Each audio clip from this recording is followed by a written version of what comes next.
How's it going, Eric? How you doing, man? Sorry, I thought this was because it was an unknown number. Where are you calling from, Eric? I'm calling from St. Louis. St. Louis, Missouri. Okay. That's a red state, Missouri, correct? Yes. Okay. So what is it? Do you know what the abortion situation is there?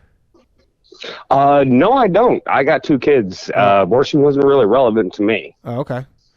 Yeah. So what do you think about all of this stuff? Well, a lot of people say that life begins at conception. Yeah. I disagree. Okay. I believe life began in my balls.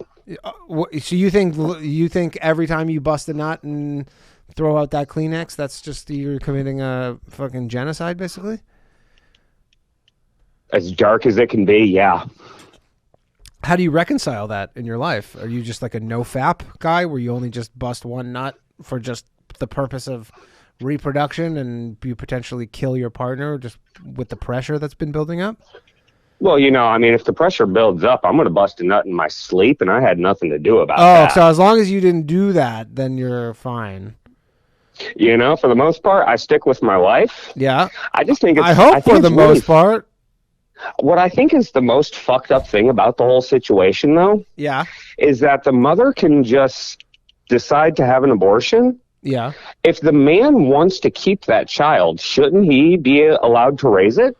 Well, I understand that's certainly an argument that many people make, where because I'm sure it's happened many times. I'm sure hundreds of thousands or millions of times or whatever, where the guy's like, "Yeah, let's keep it," and she's like, "No, I don't want it," but she has the burden of potentially of having that kid, and women die in childbirth and all sorts of shit happens, and so at the end of the day, as on things in life are not fair always, and this is one of those things where you go, look, it's just like it is. At the end of the day, it's her call. Yes, it's his DNA that was required, but it is her decision to make.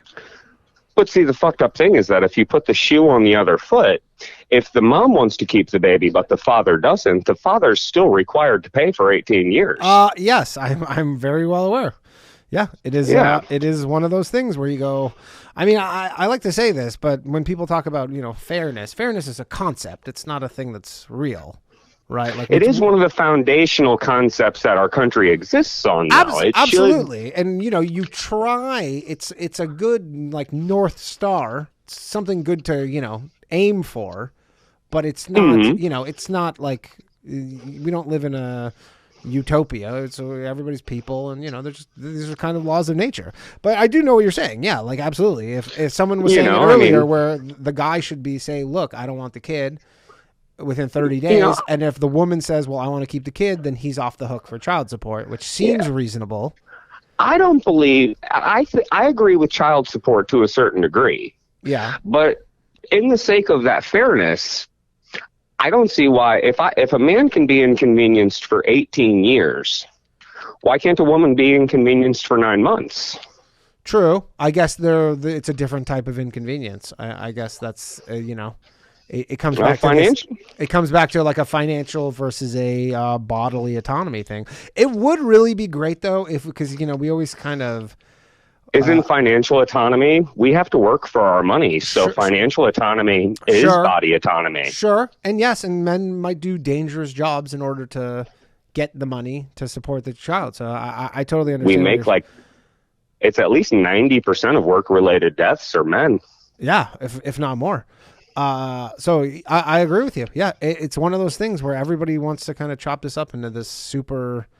Just simplistic argument, but there's so much going on here because you make a good point in that what if the guy has to risk his life to pay for this child for 18 years versus a woman for 9 months? It's fair. Mm-hmm. Yeah go ahead. I kind of want to apologize. You're a comedian and I have not been funny. No, that's fine. This is not the Low Valley Mail's not really a particularly comedy-based show. I mean, we have jokes sometimes, but it's not totally the purpose. It's more like just like a radio talk show. Sometimes we get funny, but yeah.